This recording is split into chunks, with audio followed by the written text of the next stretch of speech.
So hello दोस्तों, कैसे हो आप सभी। मैं हूं आपका दोस्त प्रदीप। मैं स्वागत करता हूं गिरी ट्यूटोरियल के इस प्लेटफॉर्म पे। सो गाइस, आपको बताना चाहता हूं धमाका सीरीज के तहत 7th 8 9 10 11 12 हर क्लास के सभी वीडियो लेक्चर्स आ रहे हैं। तो आपको क्या करना है, अपने दोस्तों को, अपने आजू बाजू वाले को, इधर उधर सबको, साइड वालों को, सबको बता देना और सब भी ग्रुप में शेयर कर देना है। इससे क्या होगा, एक मोटिवेशन आएगा कि बच्चों को बहुत अच्छा लग रहा है और कंटिन्यू ऐसे ही वीडियो आते रहेंगे। सो गाइस, चलो देखते हैं 9 का जो हमारा फर्स्ट चैप्टर का lecture number 2। So guys, uniform and non uniform uniform and non uniform linear motion क्या होता है, चलो वो देखते हैं। सबसे पहले गाइस, आपके दिमाग में यूनिफॉर्म मोशन के लिए एक ही चीज दिमाग में होना चाहिए, equal distance in equal interval of time. Equal distance in equal interval of time. क्यों सर? चलो एग्जांपल लेके बताते। ये हमारी कार है। ये कार गाइस 1 घंटे में, ध्यान से समझना, 1 घंटे में 1 किलोमीटर गई। ये एक और हमारी कार है जो सेम 1 घंटे में 1 ही किलोमीटर गई। तो हम बोल सकते हैं ये क्या है, यूनिफॉर्म मोशन है। अगर दूसरे घंटे में भी 1 ही किलोमीटर गई और दूसरी वाली कार भी दूसरे घंटे में 1 ही किलोमीटर गई, तो हम बोल सकते हैं वो कौन सा मोशन है, यूनिफॉर्म मोशन। अब मान लो, मैं ही समझ लो, पहले घंटे में 1 किलोमीटर गया, दूसरे घंटे में भी 1 किलोमीटर गया, तीसरे घंटे में भी 1 किलोमीटर गया। भोलू को भी समझ लो, भोलू पहले घंटे में 4 किलोमीटर दौड़ के गया, दूसरे घंटे में भी 4 किलोमीटर दौड़ के गया। तो अगर जो टाइम है उस टाइम में सेम डिस्टेंस कवर कर रहे हैं, तो हम उसको बोलेंगे यूनिफॉर्म मोशन। कौन सा मोशन बोलेंगे? Uniform motion. तो if an object covers equal distance in equal interval of time, इसी को हम बोलते हैं uniform motion. So guys, clearly समझ में आ गया होगा। चलो चलते हैं नेक्स्ट टॉपिक की तरफ, जो है हमारा नॉन यूनिफॉर्म मोशन। अभी हमने क्या देखा था, equal distance in equal interval of time. यहां क्या रहेगा, unequal distance in equal interval of time. Time तो ऐसे ही बढ़ेगा ना, इसीलिए, बट डिस्टेंस कैसा है, अनइक्वल है। चलो एग्जांपल दिखाएंगे। तो ये मान लो मेरी कार है, ये कार 1 घंटे में 1 किलोमीटर गई। ये हमारे भोलू की कार है।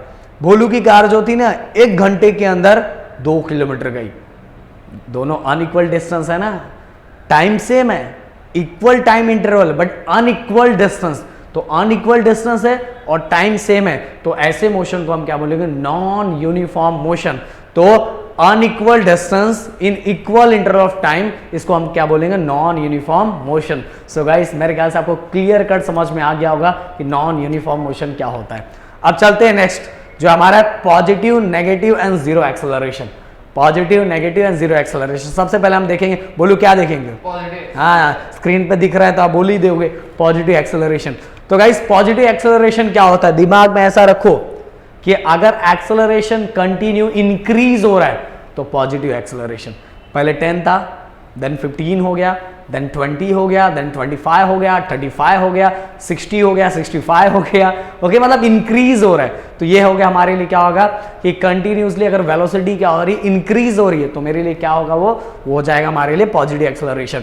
तो when the velocity of object is increase then acceleration is positive. आप सभी को पता है एक्सेलरेशन का रिलेशन किसके साथ है, वेलोसिटी के साथ। वेलोसिटी का रिलेशन किसके साथ है, डिस्प्लेसमेंट के साथ। डिस्प्लेसमेंट का रिलेशन आप सभी को मैंने बताया, सॉरी, स्पीड का रिलेशन किसके साथ है, डिस्टेंस के साथ। ये सब हमने पहले पिछले वाले लेक्चर नंबर 1 में देखा है। इस चैप्टर का लेक्चर नंबर 1 देखा, नहीं देखा तो प्लीज जाके वो देख लेना। तो when the velocity of object is increase the acceleration is positive. Okay, और आप सभी को पता है acceleration the direction of velocity. अब इंक्रीज हो रहा है तो उसका डायरेक्शन क्या होगा, in the direction of velocity, मतलब इंक्रीज हो रहा है। अब पहले 20 था, 25 हो गया, 30 हो जाएगा, 35 हो जाएगा, मतलब क्या हो रहा है, एक्सेलरेशन क्या हो रहा है, इंक्रीज हो रहा है। अब देख लो, ये एग्जांपल दिया हुआ, कार भाग रही है आगे डायरेक्शन में। अब दूसरा नेगेटिव एक्सेलरेशन। अब मेरे ख्याल से डेफिनेशन अपने आप आ जाना चाहिए, अपने आप आ जाना चाहिए। पहले में वेलोसिटी इंक्रीज हो रही थी, नेगेटिव एक्सेलरेशन में क्या होगा, वेलोसिटी डिक्रीज होगी। The object decreases with time. When the velocity of an object decreases with time, time के साथ क्या हो रहा है, वेलोसिटी क्या हो रही है, डिक्रीज हो रही। पहले 50 था, बाद में 40 हो गया, देन 40 के बाद 25 हो गया, 15 हो गया, 10 हो गया, 5 हो गया, मतलब डिक्रीज हो रहा है। तो मेरे लिए क्या होगा, नेगेटिव एक्सेलरेशन।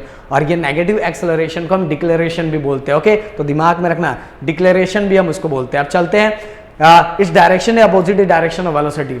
सही बात है, क्योंकि ये डिक्रीज हो रहा है तो इसका जो डायरेक्शन होगा वेलोसिटी के डायरेक्शन से क्या होगा, अपोजिट होगा। और पॉजिटिव का क्या होगा, in the same direction of velocity था। ये जो पॉइंट्स मैं आपको दे रहा हूं, ये सभी पॉइंट दिमाग में रखना है। अब ये देखो, अभी ये कार आपको समझ में नहीं आएगी, पर समझ लेना इसका स्पीड क्या हो गया है, इसका स्पीड कम हो गया, ऐसा समझ लो। इसका स्पीड देखो कम हो गया, पहले फास्ट गई थी, ये देखो दिखाते फिर से, ये स्लो हो गई, पहले फास्ट की बाद में स्लो हो गई, हमारी कार स्लो हो गई, मुझे धक्का नहीं मारेगी, टेंशन मत लो। देन इसके बाद जीरो एक्सेलरेशन। जीरो एक्सेलरेशन कि मतलब क्या है, velocity of object does not change with the time, जैसा है वैसा ही है, चेंज भी नहीं हो रहा है। 15 था तो 15 ही है, 16 था तो 16 ही है, 17 है तो 17 ही है।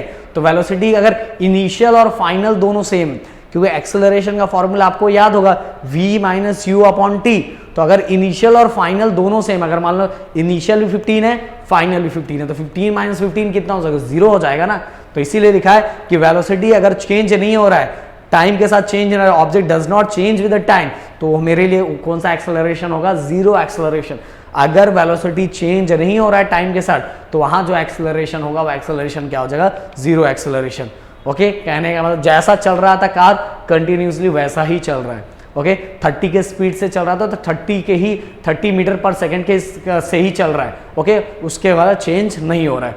तो गाइस यहां तक चीजें मैंने आपको बता दी, और इतनी चीजें दिमाग में रखना है और दिमाग में फिट कर लेना है, uniform, non uniform, than zero, positive and negative. तो गाइस और आपको क्या करना है, जीरो, पॉजिटिव, नेगेटिव को कमेंट में लिख के मुझे बताना, मुझे पता चलेगा कितने बच्चों को क्लियर कट समझ में आया। Thank you so much guys, और एग्जांपल भी दे सकते हो। जय हिंद दोस्तों।